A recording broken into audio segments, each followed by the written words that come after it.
You're listening to the All Birdies, No Bogeys podcast, your weekly disc golf analysis podcast right here on JomezPro. I'm your host, Brian Earhart. My co-host, Nate Perkins, joins me from Bend, Oregon. Nate, we said last week it was an off week, quote unquote, but really it's because neither of us are in the Czech Republic right now. The Konopiště Open, a full-fledged disc golf pro tour elite series event, is happening right now at arguably the most beautiful disc golf property in the world. Nate, you've been to the Czech Republic. Let's just jump right in. How is it out there?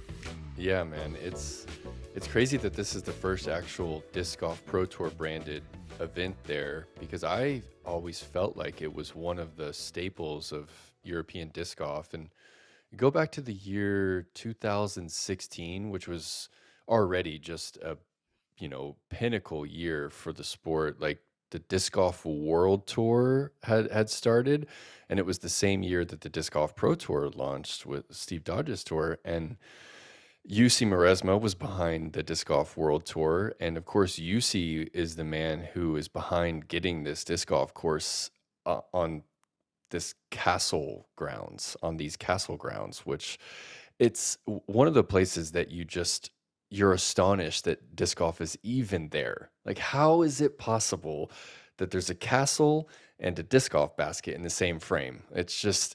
You're in disbelief. And the course itself, I think, was, ahead of its time back then in 2016. And if you remember that tournament, Brian, it was post-produced on Spin TV, which was UC's YouTube channel at the time. Jamie Thomas commentating, and Simon Lizotte throws in from the fairway on 16 for the eagle to eventually get back in it and to push a playoff with Macbeth and KJ Nybo, three-way playoff, and then Simon wins it in the playoff. And it was just peak disc golf, And then you flash forward 2 years into 2018, it's a major. And then who do we have? We've got peak Eagle McMahon approaching near perfection. Shoots, what did he shoot? 50, 56, 58 under par, Brian. 4-round tournament. Shoots 58 under par. Do you remember having to rethink what disc golf was about, seeing those scores come in? That year, you say it was a pivotal year for disc golf. It was a pivotal year for me in disc golf, for sure. I had graduated college in, I believe, 2014 or 2013. I was starting to dream up this idea of going out there on the tour, but I still couldn't quite see an avenue to go out and do it. I saw these guys on tour, but then I would look at the PDGA, prize money pages, which I thought were the only places people made money. And I was like, there's no way I can do this. But then you start seeing the Disc Golf World Tour pop up. You start seeing Disc Golf Pro Tour popping up. And then you watch the footage from Konopiště. I watched that. It blew my brain out of my skull. I could not believe that disc golf looked like that. And my imagination just started running wild. And just knowing that there were people out there that wanted to push the sport farther than anyone else has ever done. And UC still being a big part of that. That really inspired me. 2016 was the year I really started to save money aggressively to go out on tour, eventually in 2018, which is when, like you said, Eagle McMahon was doing stuff with a disc that I still don't think we've seen yet.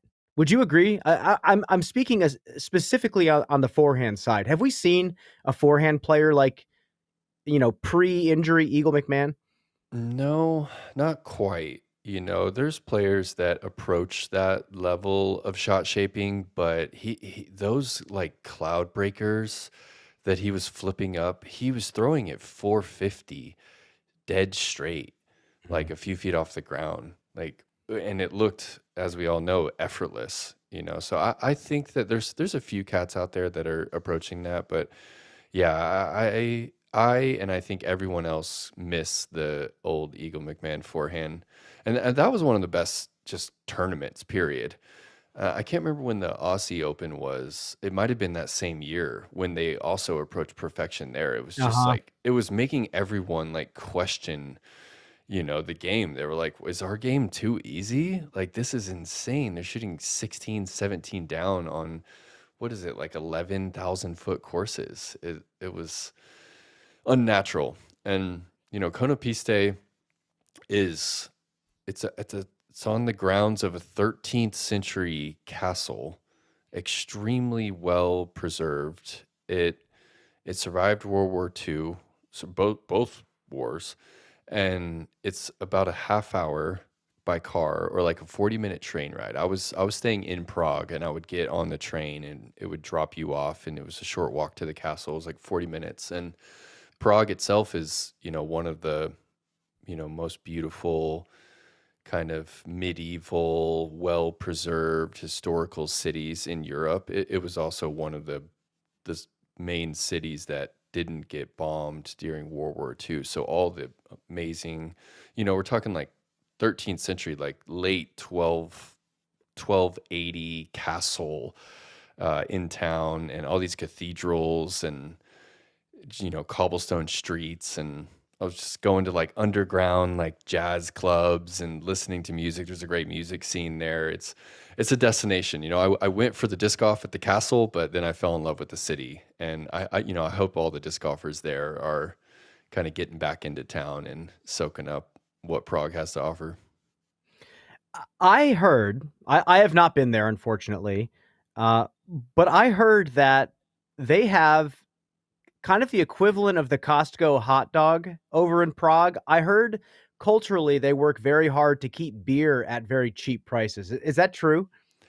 Oh, it's like the beer capital of the world. I think the Czech Republic drinks more beer per capita than any other place in the world. They invented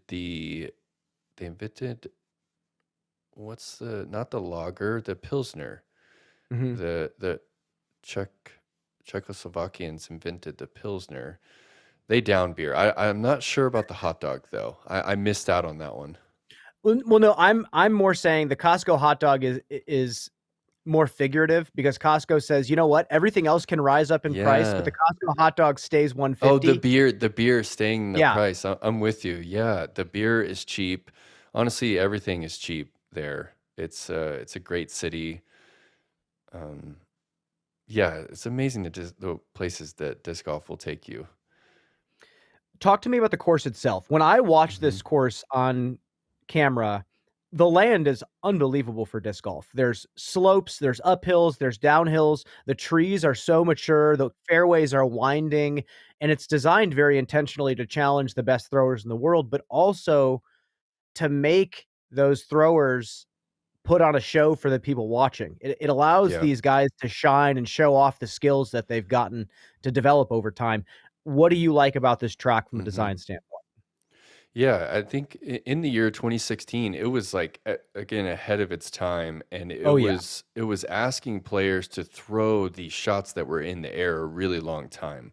Like T pad is facing away from the gap, and you're throwing these big towering annies back through the gap to get to the landing zone on the par four, and those were the types of shots that we hadn't really seen too much in disc golf on par fours and fives. And now the course is it's slightly outdated in the distance category, and for with that, the scores required to be competitive out there are like 12 Yeah. to 14 under par. You have to light the course up.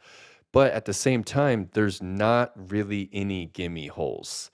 It's if you can shape out 440, 475, you can handle that course. But if you can only throw 375, 425, you're going to have a tough time.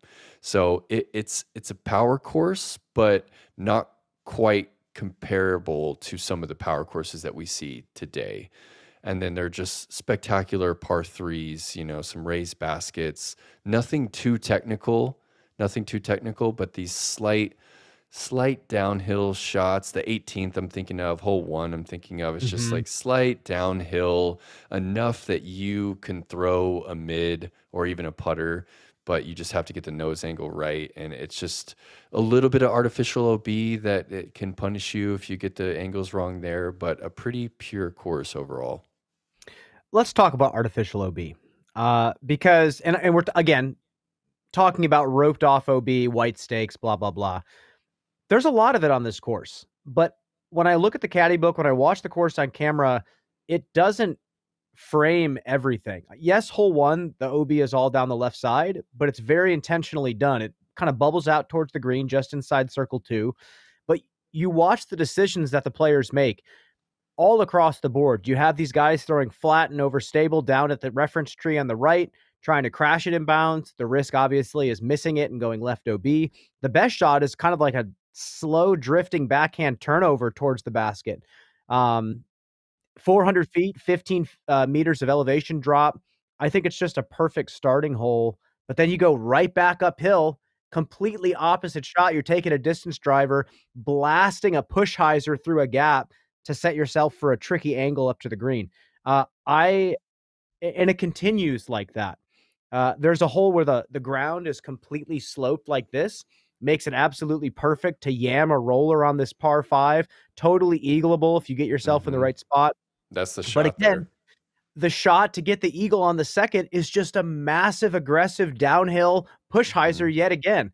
It's showcasing the best skills in the world and letting the professionals shine a little bit instead of making them suffer around every corner. So what are your thoughts about kind of the roped OB on this course and how it kind of shapes the play?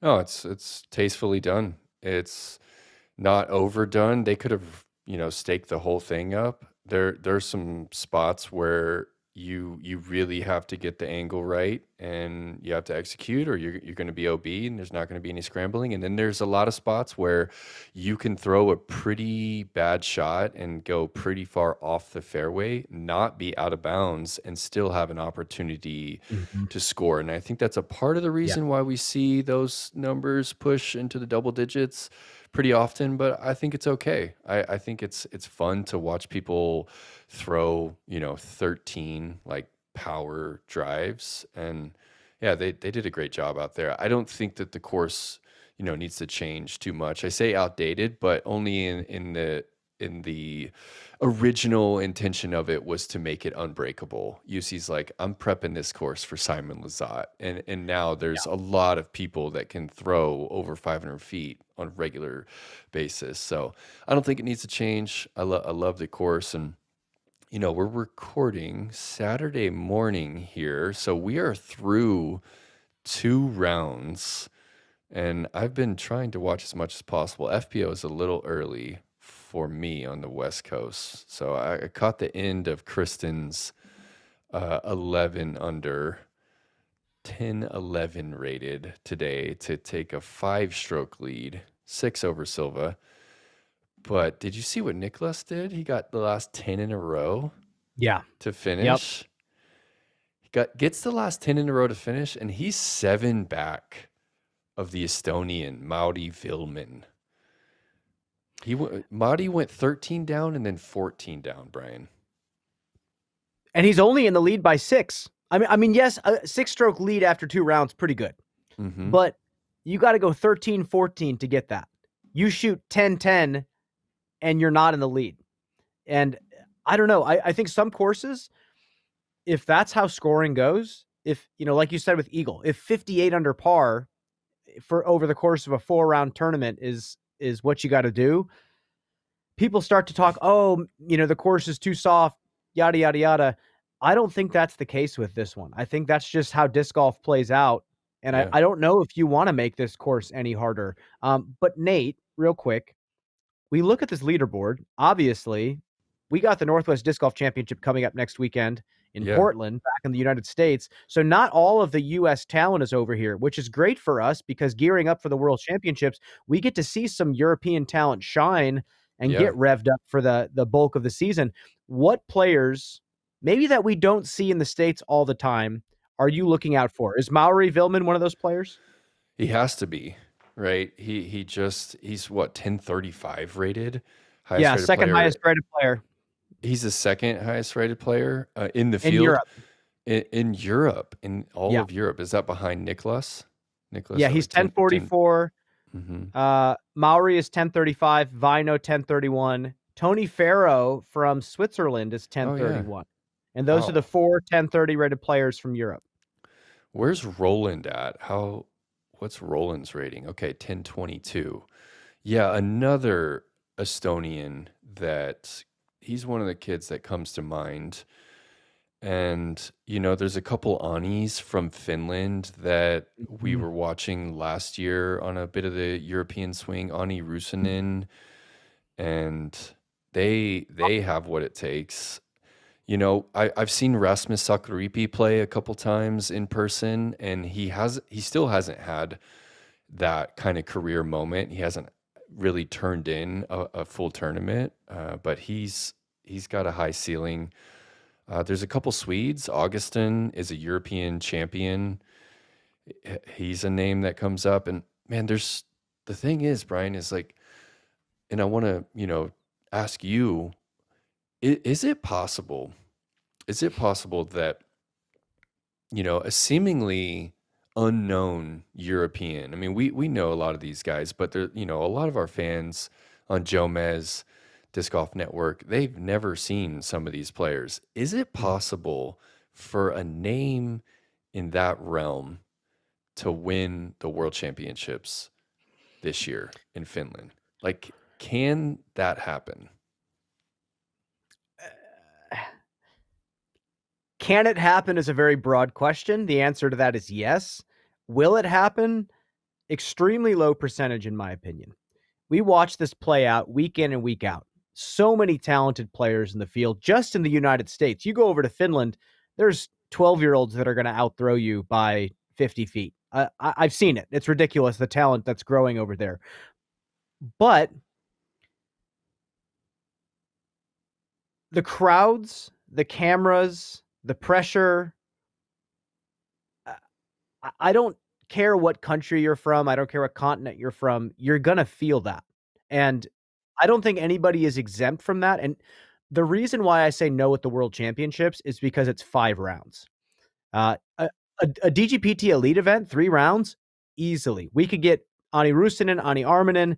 We could get Teemu Lainpainen, who's currently tied for 3rd place right now. The guy who was in the lead after the first round, Nestori Tukkanen, he could easily come in and win.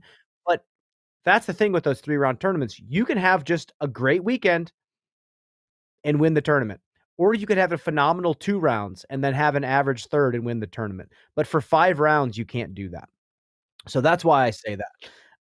To go back to your, talking about players from Europe that are really solid, that could put up some good performances, I think Rasmus Salkaripi is actually top 5 most physically talented players in the world right now, backhand and forehand side. Do you agree with that?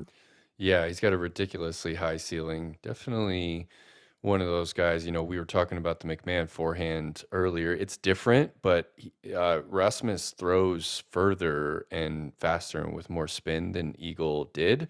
I don't think that he's mastered the shot shaping capabilities and the execution level that Eagle got to. But as far as the ceiling, the forehand, I don't think I've seen higher. Man, I don't know. I guess if you could pick one European player this year who could realistically take down the World Championships, who's going to be your pick? I mean, are we taking Antila out of the Nope. equation?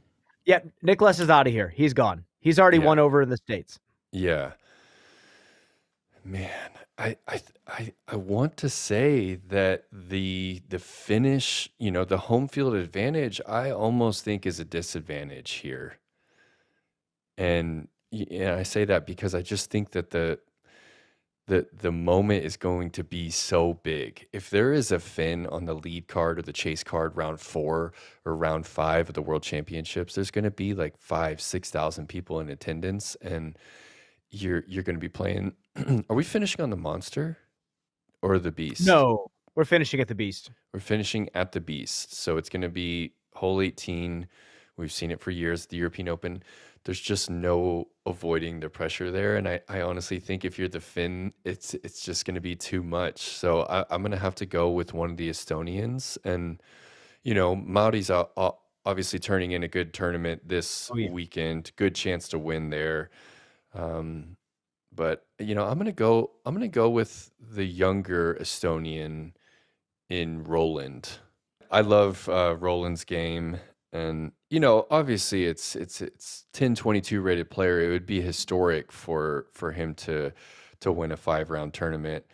Um, I think honorable mentions for other Estonians. Matthias Vilota, I think, is Hmm. another guy that I love. Who do you like, man? You think a Finn can turn something in special? Yeah, well, obviously Nicholas Antila is the guy that we're going to pick. Mm-hmm. But we take that out of consideration, and there's a bunch of players. Lauri Lettinen's another player that he's currently in second at the Konopište. Mauri Vilman, when he came over to the States and played USDGC, he really struggled last year. He got 112th, but then he plays fantastic at the big tournaments over in Europe. So Yeah. I think that very easily could go in his favor as well. It just depends. He's been on kind of a cold streak, at least ratings wise, when you look back at his recent tournaments. Um, but yeah, the World Championships are strange like that. You're going to see a few of them pop up round 1, round 2. You might even have someone rise up to the top 5 in round 3. But man, things get so tense. They get so tense, especially after the cut. Leading up to the cut as well, you have so many talented players fighting for those little spots. Um, I'm not entirely sure. I got to give it honorable mention though. Peter Lunda from Yeah. Norway. He Love might be Peter. one of my favorite backhand throwers in the history of Frisbee. I think he has the coolest, spinniest looking throw. I follow Super him on flippy Instagram. plastic. Just clean. It's not super flippy, but he throws like the smoothest, almost overly technical shots, but he does it with such ease. It's just a joy to watch, and I follow him on Instagram. Every time he posts a video of him throwing, I will always comment. He is someone that I wish was a bit more active. I think he kind of took some time away. I think Yeah, he he kind of got did. burnt out. Yeah, he Mm-hmm. got burnt out when he came over in the States with that Well, he group got of the yips. He got the yeah. yips over here. I remember I played with him at Champions Cup when it was at WR Jackson, and he was shaping gorgeous lines, just as you said, and he couldn't put it in the basket from bullseye's edge. Like he legitimately got the yips, and so I don't blame him for retreating from the game a little bit. But he had a good round 1. He shot 12 under. He was just on the coverage. Did you get to catch any of them on the network at Konopište? Yeah, definitely. Yeah, that's what kind of why I brought him up. I'm so happy he's here. He's currently tied for 13th place after round 2. Just love to see him active again. I understand what it's like to get burnt out and not want to play anymore. But I, just like Peter, starting to get the bug a little bit, starting to want to go out and compete a little bit more. So Yeah. definitely feels good. I'm happy for him. Man, I'm stoked. This is just really getting me fired up for European disc golf. The one thing I will say, this overlap is very interesting. We have Yeah. Jeff Springs Disc Golf Pro Tour coming on in a little bit to talk about the Northwest Disc Golf Championship. I'd like to talk to him about this, but beforehand, what do you think about this overlap? We're in Czech Republic for a full-fledged Elite Series event, and then we have a huge event over here in Portland, an Elite Yeah. Plus event that we're taking some players away from. What is your dream format for the Disc Golf Pro Tour from like a geographical standpoint?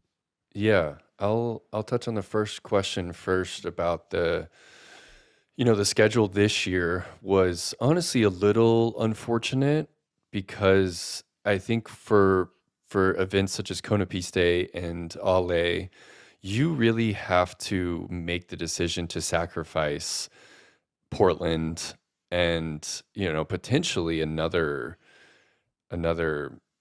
Elite Series here. I think maybe Preserve. It would be kind of hard to go over there and then come all the way back for Preserve and then go back for Norway. But when I first saw it, I was with James Conrad, and we were looking at it like, man, this is This is tough, because Konopište, you're going to have a majority of the tour choose to stay on the West Coast and play in Portland. They were just in Washington State, and it's really close to Portland and Milo, and they're not going to go play in Prague. And that's why you kind of see the field, it doesn't have a lot of Americans in it because they made the choice. The easier choice was to stay on the West Coast. So in that regard, it was unfortunate, but I think overall it's still a good thing because disc golf is just thriving over in Europe. There is no doubt that we need to have tournaments over there that need to be DGPT branded. Now, whether or not my dream scenario, I don't know if it includes having it be on the same, point series and having it be known as the same exact tour. This is the exact question I want to talk to Jeff and get a little bit of his vision because I don't know if I have the perfect, answer for Europe and United States really, being on the same tour. I don't know if they should. I think we should have some events over there, like a couple majors and an elite series, but I think that it would be great if they had their own platform and that they had a championship and we had a championship, and then maybe we had a combination event to kind of highlight some of their best players because there's a little, their field obviously doesn't have the same opportunity. It's a bigger leap for the Europeans to net points for a whole season. Their opportunities are smaller, and if they really want to game on the tour, they've got to come over to the States. So, what's your take on it? I've thought about this a lot, and I don't know what the perfect answer is. When it comes to like the entire conglomerate of the Disc Golf Pro Tour, I always felt like it would be nice if there was like an alternating weekend. I know we were just talking about overlap, but for a stretch of time, if we let the European players have their own tour with the same amount of events as the US players, you have one weekend in the States that the players play, and that's on DGN. And then you have a weekend in Europe where the European players play, that's on DGN. And it alternates until a certain period of time. Maybe there's a break in time where there is a major, whether it's in Europe, over in the States. Europeans come over to the States for the major, they play, they go back, they finish their tour, and maybe there's another major in Europe. And then after alternating a little bit more, US players go over to Europe for a stretch. That way, the players are happy. They get time off. They can compete, starting from February until October if they wish to. And my other wish is for whether it's the New Zealand stretch, the Australia stretch, some other part of the world that is hot in the wintertime for us, to let players just continue to go. And it continues to be, well, I don't know whether it's going to be points towards next season like we've done in the past. Yeah, But let the season be long yeah, if the players want it to be long, or have like, I don't know. I don't know if there's a perfect answer because yeah. there's so much talent, but you can't just fit everybody into the same tour if they're all across the world. Yeah, I think eventually they'll branch off, right? I mean, we look at a sport like soccer. We got the Premier League, Champions League, and then Spain has its entire just own league, La Liga, and the level of play. I was just talking to my friend Dave back in Santa Cruz, and I was asking him, which league is more competitive, and it's a tough answer, right, between the Premier League and La Liga. I think the Premier League maybe is a slight edge, but the level of play is just it's so high, and marginal difference if anything. And I think that disc golf is approaching that, right? If you had your a European only disc golf league, the level of play is not going to be that much lower than if you had a United States only disc golf league. And eventually, and it'll be the same in Oceania, it'll be the same in China, Russia, like they might have their own disc golf league in South America. Eventually, as we spread out and kids are learning from a young age, in person and on YouTube, like we're gonna have superstars all over the globe, and there'll be leagues everywhere. So here's what makes me sad, though. We think about separating the tours. You eventually have the full Europe tour and you have the US tour. PGA does that, I believe. What happens when the Finns leave the States? That would just kill me on the inside. I don't Yeah, want that. I don't think no, I want that yet. They add such a flavor to the game over here. They add so much entertainment. Look at the FPO division. Every single time the European players go back overseas to kind of rest and relax before the next tournament over there, it's just sad. Like, it's not like the field, of U.S. players is sad, but the flavor that Kristen, Evelina, Henna, Silva, all those players bring to the table, it's no doubt. We definitely need him. something that would be missed. Yeah. So I'm not entirely sure, Nate. I'm really not sure. Well, we have an interview with Jeff Spring from the Disc Golf Pro Tour coming on to talk about the Northwest Disc Golf Championship in Portland. We'll be right back in just a little bit. We're going to take a quick break. We'll see you soon. Welcome back, and welcoming into the podcast, Jeffrey Spring of the Disc Golf Pro Tour, CEO, that is. Jeff, CEO of the Disc Golf Pro Tour, but Portland Open, sorry, I'm going to back up. Northwest Disc Golf Championship, bigger deal now. You're a bigger part of this now than other tournaments on the tour. Can you kind of explain your relationship with the tournament?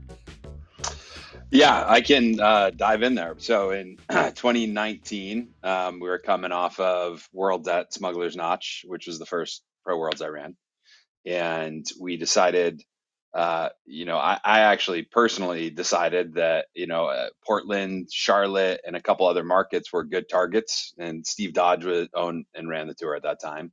And the year before, the San Francisco Open premiered. And I said, Steve, what was that process like? And he basically just said, hey, Sean, 1000 Rated Productions, proposed to add this to the tour, and it was a great fit for us. And I talked to him about Portland and Charlotte, and said, we gotta get some new markets on the tour. And he said, well, are you going to run an event there? And I said, sure, I'll think about it.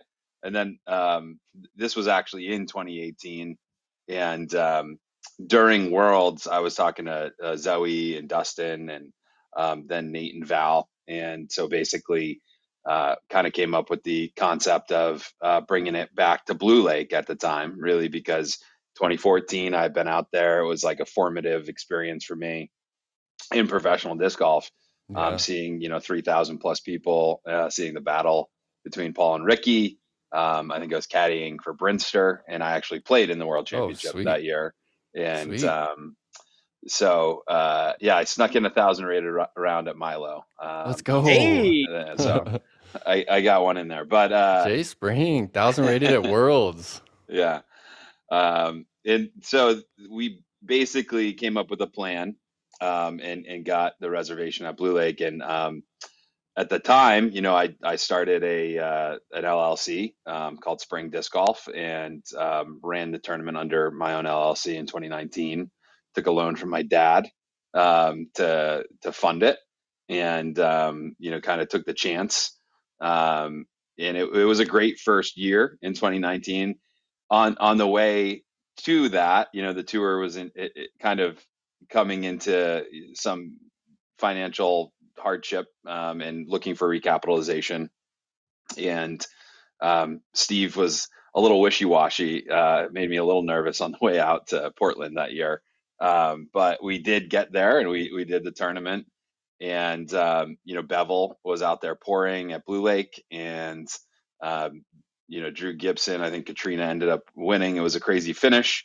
And then in 2020, it got canceled. And then in 2021, Blue Lake actually was not available again, due to COVID restrictions. So we pivoted, and got the relationship going with Glendevere, who was open to it.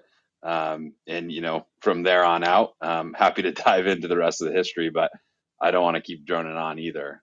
So that's No, it's good, man. where It's things good. started. It's all, and yeah, it's all news to me. Honestly, I had no idea. That's cool. Taking out a loan from your pops to make the tournament happen.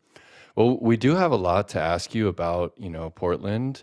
But right before you came on, Brian and I were kind of chatting about the schedule this year and the bit of the back and forth and the kind of the decision that some players had to make to either kind of play Portland or play Konopiście and Ale. And we really want to get your take on that aspect of the scheduling and how your hand is kind of forced there, but B, we really want to know what you think is the best case future scenario for European disc golf. Do you see it staying in this single tour points going toward the same series, or do you see Europe kind of having its own disc golf pro tour branded isolated tour? Yeah, so we do have a disc golf DGPT Europe tour, and it is its own point series, and that is made up of the majors in Europe, the disc golf pro tour events in Europe, and the DGPT Q series in Europe. So there will be a champion of DGPT Europe this year. Last year there was as well, and that was the DGPT events and Silver series. We switched to Q series to align with the US. And I think in terms of the future, we continue to want to provide, basically a European point series. It gets a little convoluted. I think, last year, Ricky ended up winning the DGPT Europe point series because Wow. he went over there, he played a lot, he won. And, we stepped back and, I personally wasn't sure that we necessarily needed to run a point series for Europe, especially seeing that, Ricky had played enough and successfully enough to win. And, he's not European, obviously. So it brings up some interesting questions about like like, do we need it or not, basically. However, I think it, talking to Yuha and Miko, who, basically Yuha is our, and they came over from the European Pro Tour that they started and founded. And, basically we made a deal to roll them into the Disc Golf Pro Tour. And so Yuha is the media ops director for DGPT Europe, and Miko is the operations manager. And we also have a part-time operations manager, Leif Aspen from Norway. So they're all working on this, and they oversee some of that stuff. Their feedback was that the players would want a point series, and so we're trying to kind of keep that as something for folks that aren't traveling to the U.S. to compete for, and that includes this, like, again, the DGPT events, the Q series, and then the major. So we have a point scale for that that's been published, and yeah, it'll be interesting to see. I think that with more Q series, it'll be interesting to see if it's a little bit more European centric this year. Yeah. But I think it's a good question to ask because you do have a lot of crossover when the big events are in Europe, and those are weighted a little higher than the Q series. So whether or not we should include non-Europeans in the point series is a good question. But then even Europeans that are very great players, Kristen, for instance, who is going to go back and forth, or Niklas, is they could win both, potentially. And so Yeah. the existence of the European point series, I think, is more for qualification for your full DGPT tour card, because we do displace basically if Ricky wins, he'll the next person up will be eligible for a tour card, so on and so forth. So it's really just a function of, this is kind of like a satellite point series, and that can basically help folks that are in Europe test their game against the best players in the world when they come, but also show that, hey, I'm the best non-tour card holder in Europe, and then earn their way onto the bigger tour. And in terms of that model, I think there's similar models that we're looking at expanding if the game keeps growing in different areas. We're looking at the tour down under, and what's going on in Australia and New Zealand. Yeah. I think that Get we've down there, heard, man. Got to get yeah, down there. You've heard. Yeah, I've been no, telling you bi-weekly. I'm like, let's go. Let's get down yeah, there. yeah, we definitely want to. We had a bid that didn't work out for this season, but we're looking at it for next year. And then, I've heard that the South America has some stuff starting to happen, and All so we're right. interested there. Whether it's like, Mexico, Central America, and South America, could we do something there in the future? And then, you never know what region develops next. So I think that Was there that is a future. Colombia? Weren't you talking about Colombia? Yeah, yeah, we were Medellin? looking at coming down to basically trying an exhibition in Medellin, and I think that there's always we're always open to, kind of thinking about whether that can work or not. But yeah, trying Let's to do it, man. trying to expand, and be smart while like driving the core business. And if the Yeah. core business is healthy, we'll be able to, keep opening up doors to new possibilities. Yeah, that's kind of what I'm wondering is how big can it really get where you're still managing it from, this side of the pond? Do you see the Disc Golf Pro Tour being able to scale up to other countries and have leagues in other countries and still be able to manage that?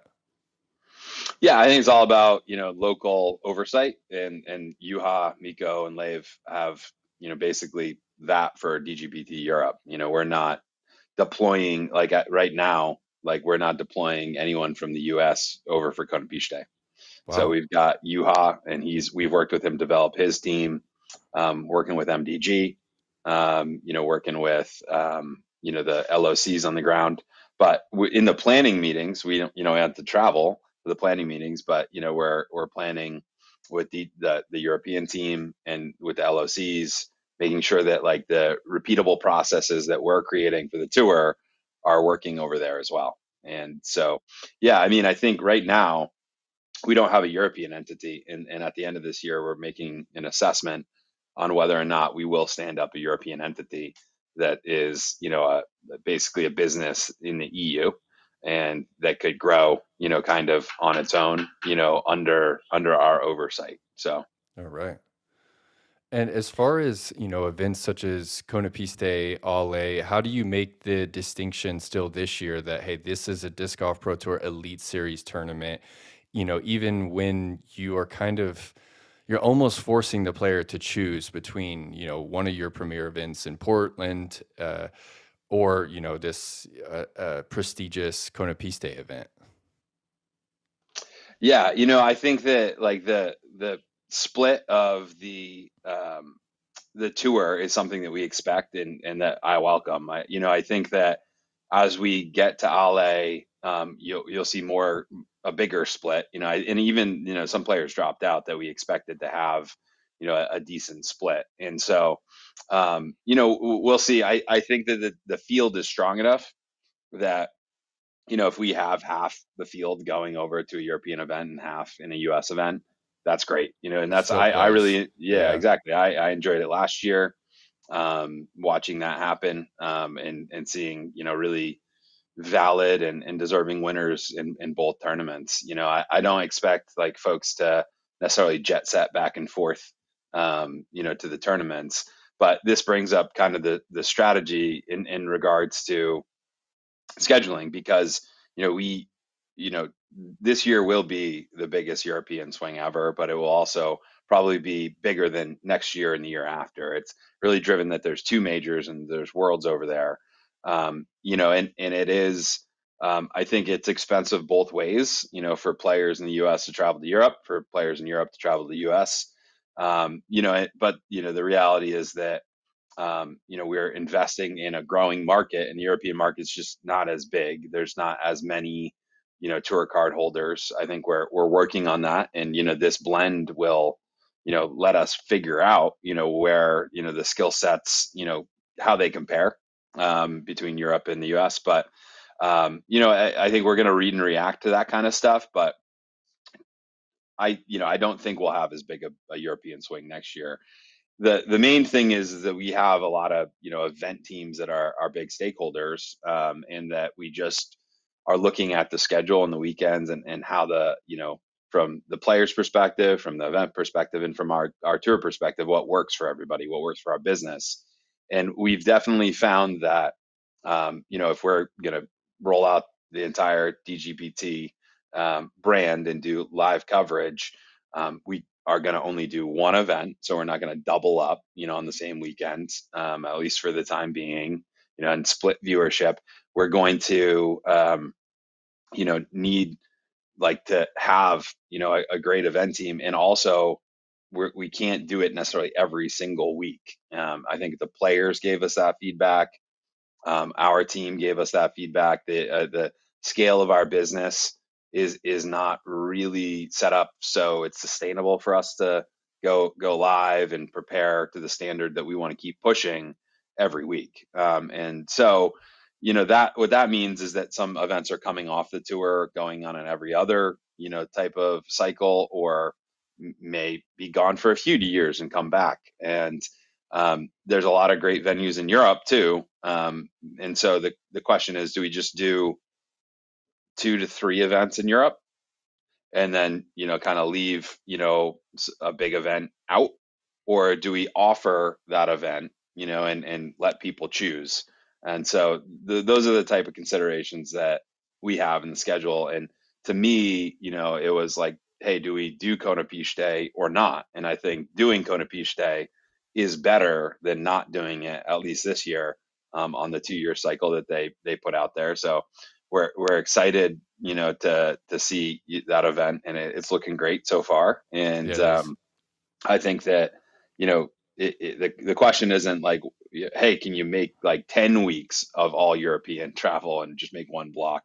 It's like, do we cycle it back and forth? Because, as we look at the schedule, it's like, well, okay, we won't do Ledgestone, or we won't do DMC or the Preserve, because we're going to spend 10 weeks in Europe. And, we're also listening to the majority of our tour card holders who, a lot of them aren't going to go to Europe. And I think that question that I kind of said is like, where is the best skill? Are there a lot of highly ranked players in Europe who would benefit from a longer stretch? I think we're going to see that this year. And, just like I said, read and react. But those are the type of considerations that we have. And I think that, kind of going every other and letting the field split, to me, is better than just taking events off the schedule. Cool. Yeah, it's a healthy European swing. 5 Elite Series, 2 majors, with the majors being back to back. And well, let's jump into Portland, Brian. What do you have for Jeff about his premier event coming up? How easy was the decision to combine BSF and the tournament at Glendoveer? Was it just everyone agreed unanimously, or was it tough to make this happen? I wouldn't say it was tough. There are a lot of considerations. It wasn't smooth sailing in every part and parcel of it. We think about, basically picking up where we left off. Blue Lake, didn't come back in 21, and then wasn't available in 22 actually either, because of some park construction, and we weren't even sure about 23. So basically now we're like multiple years where we don't have Blue Lake. And that's when we said, okay, let's try to rent the entire Glendoveer facility, which is an investment for sure, and put 2 courses on it, which is what we started doing, I think, the last 2 years, 23 and 24. And, that's a great setup. It's kind of, like at Smugs, the courses, designed, with Brinster and built at the resort, have a similar type of setup where you don't have to go anywhere else. Both courses start right next to each other. And that was the same setup at Glendoveer. And, when we looked at going back to Blue Lake, like I played Blue Lake every year I'm out here, it was just, kind of not in the same shape, and like almost a little outdated, I would say. Like, I don't know if you guys have played Blue Lake recently, but I think it's a great course. And I think we probably could invest a lot of money, not necessarily a ton of money, but like definitely time. We had to like basically the signals we were getting from Metro were that they weren't necessarily allocating as much funds to keep it up, as much upkeep, and that, we were going to have to find a way to do a lot of work. There's a lot of, big raspberries there, and some trees, like if you think about hole 8 there, that entire tree line that you had to, basically ante around is gone. Or if you're Brian, just throw an easy hyzer. But That's right. yeah, that tree line's gone. So and there's just kind of some quirks and some challenges to getting that back on tour. So basically, the success we found at Glendoveer was, kind of making it not make sense to go back to Blue Lake and battle a bunch of uphill challenges there. So when it came to the BSF, they had challenges as well. There was an ice storm that took him out, and I had to do a lot of work to get the course back into shape. Then, they said, hey, we're going to, basically lean into the pro model here because we want to be a DGPT event. They're a silver event, as they built back up, but we're going to do one course, and we're going to do, Riverbend Gold. It's basically Super Milo. And that course has taken a couple years to kind of be refined and get into shape. And I think that we'll continue to see some evolution. Like even this year, there's some changes. And I'm looking forward to this year and next year and working with the BSF team on, the final layout too, and tweaking up Glendoveer East. But that decision was kind of, I came to the opinion last year that while Glendoveer West, I really like it. I think it's a great design. It was got great feedback. It's the less dynamic side of the property, and when you're there for 4 straight rounds, I felt this way, and I heard some feedback. Just basically, not that it's not a great experience being there, but that there's similar topography, and then the big trees. So it's hard to almost. I think what we want fans to do is like remember each hole. Yes. I really have an identity, and Yeah. it's hard for 36 holes across those 2 properties. Like for me, yeah, I remember each hole, and I think about the design and what goes into it. But for a viewer, they're like, what course are we on today? Like Mm-hmm. where is where are we? And when obviously Brewster and Fox are, quite different. One's, very wooded, and one has woods, but is a little bit more open. And it's more of a dynamic test. And I thought that, the best outcome would probably be working together. So when we started thinking about a bid, like 2 years before we even bid, it was, Ken Stumptown, who runs BSF, evolve Riverbend Gold to a point where it's getting great feedback from players. And it's, that team is running a very strong elite event, a DGPT event. And at the same time, can we work together as a team, to make sure that everything that you have to do together, administratively, prepping, planning, recruiting, raising money, is seamless. So when we already had a year of discussions when we put the bid in, and we said, hey, we're not going to put the bid in until we get 1 year. We're going to commit, even if we don't get the bid, at least to 1 year of working together on this strategically before it's Worlds. We ended up getting 27 and not 26. I think we were very ready for 26, but this will even give us a longer ramp. And so, yeah, I think it was just a natural fit. I think obviously, I think we're looking for a title sponsor for the event. In some of the thing, like I think we probably should have kept this as the Portland Open in terms of the branding. It's been a little tricky, and I think that everybody maybe keeps saying, "Oh, the Portland Open," and the BSF is got its own identity still, is running later in the year. And so, I think that may have been a misstep, but I think that goes away. We're working, Columbia, the outdoor apparel company, sponsoring the event this year, with Sweet. Gotcha product. And Huge. so, our goal for next year is, if it's not Columbia, someone similar, but we have a couple other options. But if Columbia continues to invest in the tournament, it could be something like the Columbia Open, Yeah. which would, then if it's it wouldn't be the Portland Open anyway. So, yeah, and the whole area is basically identified with that name anyway. But it would be great, to bring them on next year, and then whoever comes on as a title sponsor, we're trying to line up as a presenting sponsor of Worlds. We got LL Bean done in 2023, and so it's a similar goal here. So. That's awesome news. That's just fantastic news. I want to ask about the DGPT kind of owning this event, right? It's this tournament. How many other tournaments on the tour are DGPT owned? Because it's not all of them.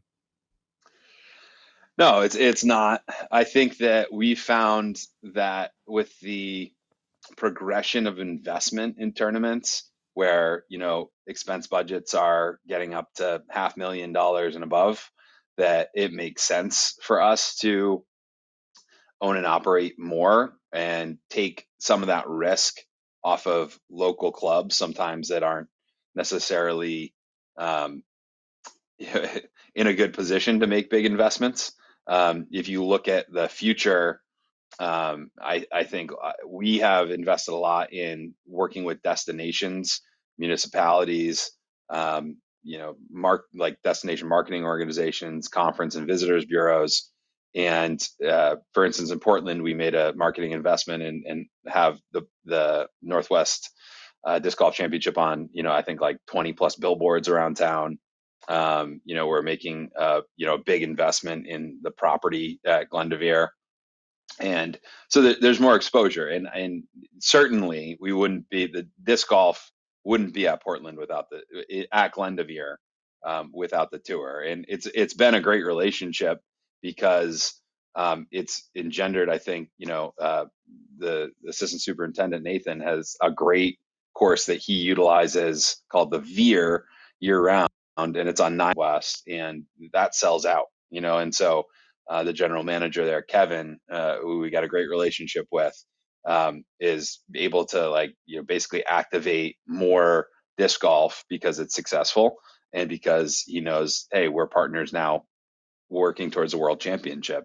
And I think that's actually ended up being really good for Portland disc golf in general, because I don't know if you guys know this, there's not a lot of 18-hole courses near downtown. Like you have to go to Dabney or, down to Milo, or up into Washington or McCormick or Horning's Hideout. Like none of those are in Portland proper. Blue Lake is actually in Fairview. Pier Park. Yeah, Pier Park is I think the one actually in Portland now, other than the Veer, which is open at certain times. So yeah, it's been the ability of that investment and taking that risk there. So when we look, we own the Tour Championship, we own the Green Mountain Championship, we own the Open at Austin, and those are the ones that we are focusing on. The way the Preserve came about, we were kind of co-owners originally, but we've kind of evolved to let that LOC take that and run it. But that's what we need. What we've found is that there's 4 pieces that we're really focusing on. You need the destination. So if it's the town, city, county, where they're really activating on-site partnerships, they're supporting the event financially, and then you've got the tour, or in some cases the PDGA, the sanctioning body, and then you've got a business entity, and then you've got the LOC. And so like in Portland, the LOC is basically anybody in the area, mostly Stumptown disc golf, but like the Portland Open had an LOC basically of local disc golfers, most of them I think being Stumptown members. But we created an LOC that was different than Stumptown that's running BSF. There's a lot of invested disc golfers, and I think people looking for opportunities to have positions of responsibility and development of tournaments. So I think in Portland it works well because this LOC, they're getting some paid staff positions from us, they're getting a donation from us, they're getting equipment from us, and there's no downside for them. They're basically saying, hey, we're volunteering to help develop the tournament, having a stake in the tournament, promoting our club, getting resources for our club. And so there's really no downside, right? And then, it kind of clears some barriers. Like in this case, I don't think we would have a lot of barriers, but in some cases with LOCs, as tour standards ratchet up, LOCs say, I don't want to do that, or I don't think we should do that, or I don't want to set up the course this way. And, I think we've worked through a lot of those kind of headaches through the years, but, when, you have the final decision too, I think it can kind of grease the skids for a little bit, easier setup and preparation to the tour standards, and week in, week out, kind of serving that pro field, um, kind of avoid any quirky things or things that pros just say like, what is going on here? I think for the most part, we're able to avoid that. So then my follow-up, is it the goal for the Disc Golf Pro Tour to eventually own every tournament on the tour? No, not a goal. In fact, I think that it's good that there are strong event teams and event operators. If you look at the PGA model, I think for the most part, they've gotten to make maybe 3 or 4 different businesses that actually just operate PGA tournaments for them. And I think they might have, their own team. But, in this case, the closest thing we have is our relationship with Ledgestone. And, they operate, 3 to 4 tournaments for us a year as well. So if you look at our team, with Ledgestone, usually some of those events can scale up and be bigger. And if Ledgestone is working with an LOC and then we're the tour on top of that and a destination's involved, that's a really nice recipe. But if you look at like Thousand Rated Productions, they're responsible for working with the LOC, right, which is basically an organization of local disc golfers, maybe a club, but stakeholders in the area. And then the tour and then the destination. So Visit Stockton in that case. So if you just look at that model of like, 4 different entities working together, I think that's ideal.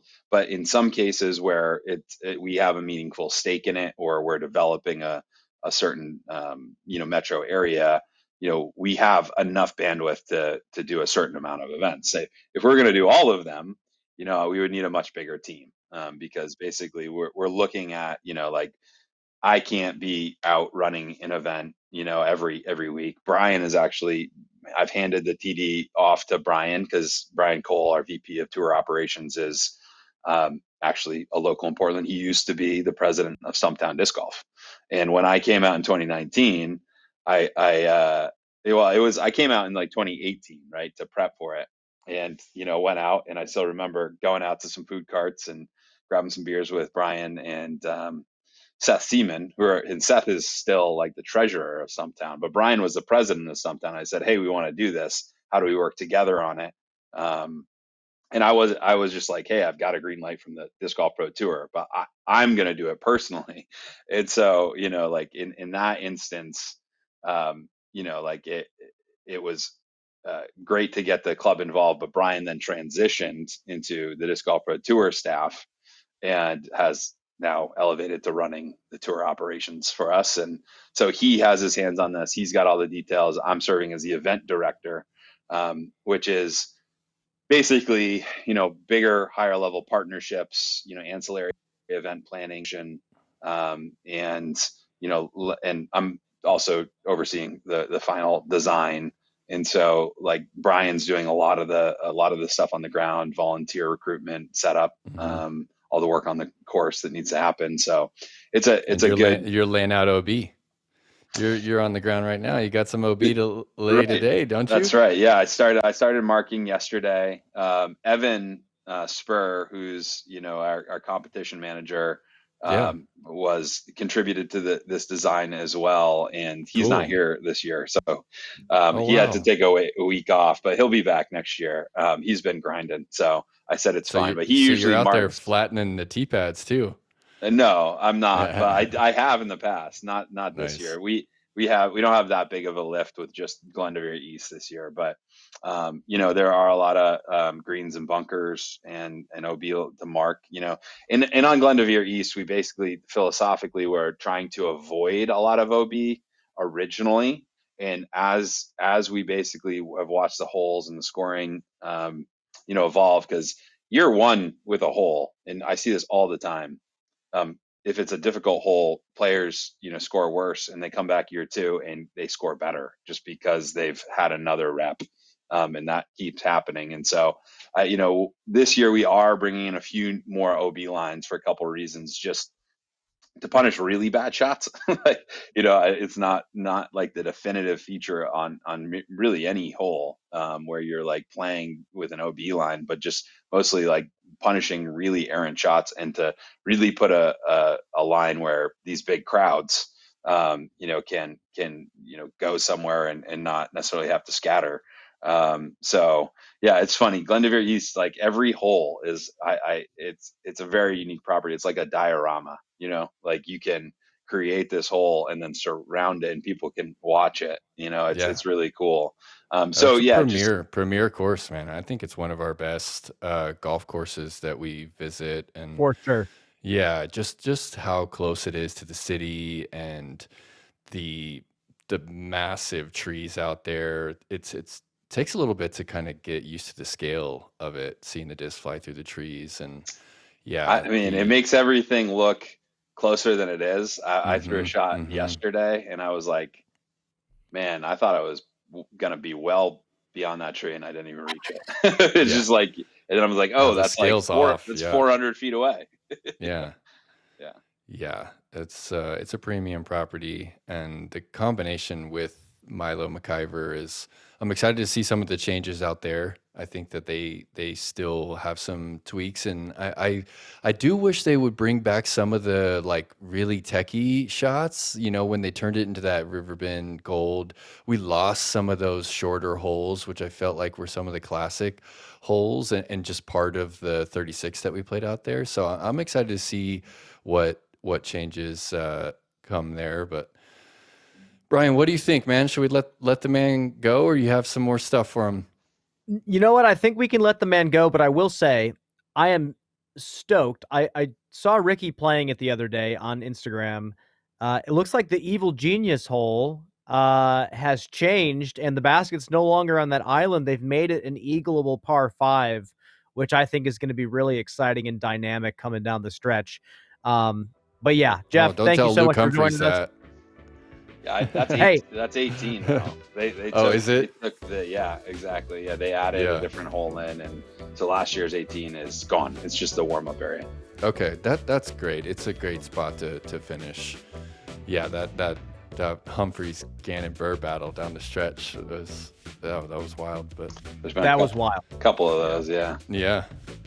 All Well, right, Jeff, great Jeff- to have you, man. Great to be with you guys. I hope to be back soon, and yeah, always plenty to talk about. So hit me up when you want to chat.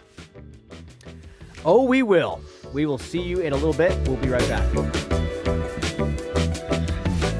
Welcome back, and thank you again to Jeff Spring for joining us. Always a wealth of knowledge and information. I can't wait for this stretch. I can't wait for... I'll keep wanting to call it the Portland Open because that's what it's been. The Northwest Disc Golf Championship. We're combining Beaver State Fling and the Portland Open. Cannot wait for this, but we are going to wrap this show up and wind down. We got to get back on the Perks Picks horse. Right now, we're kind of backing up a bit. We haven't caught up. The last time we kept score, it was 15-21. I had you. Okay. We're just going to move forward from that score. Yeah. We're going to do a podium pick. Players can finish anywhere within the podium. Yep. And if you get one person right, it's 1 point. If you get two people right, it's 3. If you get all 3 right, it's 6. And then we will pick a winner from that podium. If you get the winner right, you get 5 points. So Perks, go ahead, start out MPO. Well, the only thing that we have to be careful here with is making sure that they're playing the tournament, right? We've done that in the past, and oops. So I'm gonna go look at Portland real quick, and this is gonna be a slam dunk because I know Gannon Burr is playing, so there's no way that Gannon Burr is not in my podium. Anthony Barella is playing. I mean, it feels so cheap, but it's like not picking Nadal or Federer. You know, it's somehow disc golf has these regular top dogs, and it's rare to have that in a singles game, and we've got it. I'm going to go with Gannon Burr, Mhm. Anthony Barella, and I guess this next one is the trickiest because I'm looking at previous champions like Adam Hemis, Simon Lizotte. I mean, Isaac's been playing really good golf. Calvin just won in Vegas. This is a little harder. Eagle's starting to get his wings. Mhm. So this is actually kind of tough. Is Aderhold really flying back from Konopište to play this and then going back and forth? He's on the list. It looks like it, but I would not pick him because I'm just not sure. Sometimes you buy the tour pass and you just sign up for everything and then you Yeah. drop out. And that's another topic we can talk about because Yeah. like Jeff was saying, you got people that buy tickets to show up to watch you play disc golf. And when we have this overlap, we have players that just blanket sign up for tournaments.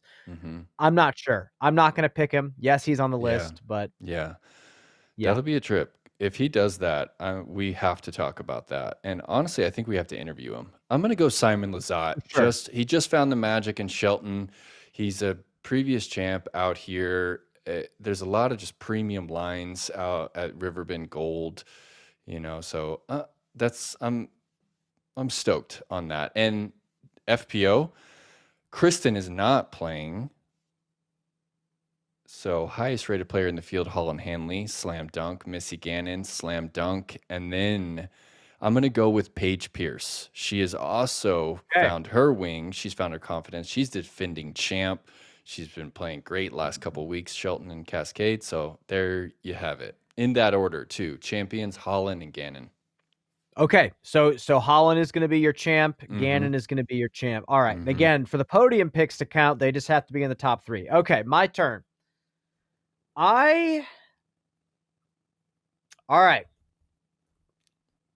You can't get too sneaky. There's nowhere to go, man. You got to go, Gannon. What do you mean there's nowhere to go? There's nowhere to go. You've got to go, Gannon. You've got to go AB right now. Well, show me where you're going. Show me where you're going. First off, Isaac Robinson goes on my list. I like the way he's playing. He's kind of found that edge again. He's kind of found that confidence. Yeah. And I remember him popping off for the first time. Yep. This was there. This was it, huh? Was that 22? Yeah, something like that. He got 4th place right after graduating college. So he knows this course. He's on the list. I am going to also go. AB is just so. Yeah, you know what? AB is going to be on my list. Let's see here. Yeah, go ahead and not choose Gannon. I'm not going to choose Gannon. I'm not going to. Good. I need to catch up. I'm 6 back. His putt has not looked as good as it has in the past, and it's cost him those few strokes per round or those couple of strokes per round. I'm going to say Paul McBeth. Put Paulie B, Paulie McBee on my list. All right, and then my winner. Oh gosh. You know what? This is going to be Paulie McBee's tournament. Wow. This is going to be the one where he blows everybody away. The crowd's going to follow behind him. Yeah, first win in a couple years in the States, huh? Let's see it. Yep. All right, so then FPO, Holland, banger. And she actually wins the tournament. Yeah. Repeat. She's defending Beaver State. Paige is defending Portland. I think our FPO is the exact same. Paige, Missy, Paige for Holland, sure. Holland winning. She has all right. certain courses where she just feels comfortable, and I think it's the same thing as Stockton. So yeah, don't have to hit an early gap. I think she kind of thrives when that early gap isn't in her mind. But instead of thanks for the points, dog. instead of Holland winning, it's going to be Missy on Cool. my list. Back to back, huh? Yes. All right. Coming off All done. 10:35. Sweet. All done. All done here Nate. on All Birds. Final words. Anything else for the folks? Yeah, I'm just moved into the new house, and it's a new level of peace, I'll tell you. Catherine and I were a little on the fence about how far away we are from town. We're like 30 minutes from Bend, and we've done the drive a few times now, and when we pull into our neighborhood, there's just this like feeling of, it's almost like we're retreating. We're at a retreat, and it's our home. So you can't have your lights on past a certain time. So the stars out here are just lit, and we're surrounded by the Deschutes National Forest. And yeah, I'm really just grateful for this level up that I'm experiencing. And yeah, I'm a little closer to Portland, so I'm driving Tuesday, like 2.5 hours to the Glendoveer course. It's a pretty sweet location that we found ourselves in, and I'm grateful for it.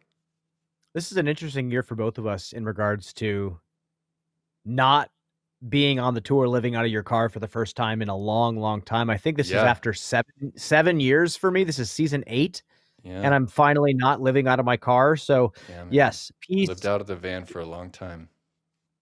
long time. And you know what? Got a lot of wonderful things out of it, but then you do have this yearning for consistency and this yearning for comfort.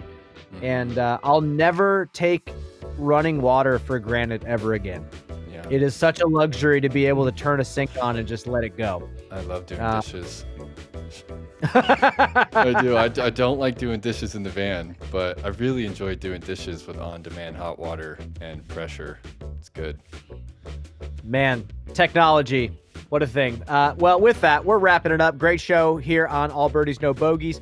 We will see you next time after the Northwest Disc Golf Championship. It's going to be a heavy show. Cannot wait. Nate, thank you. We'll see you next time, folks.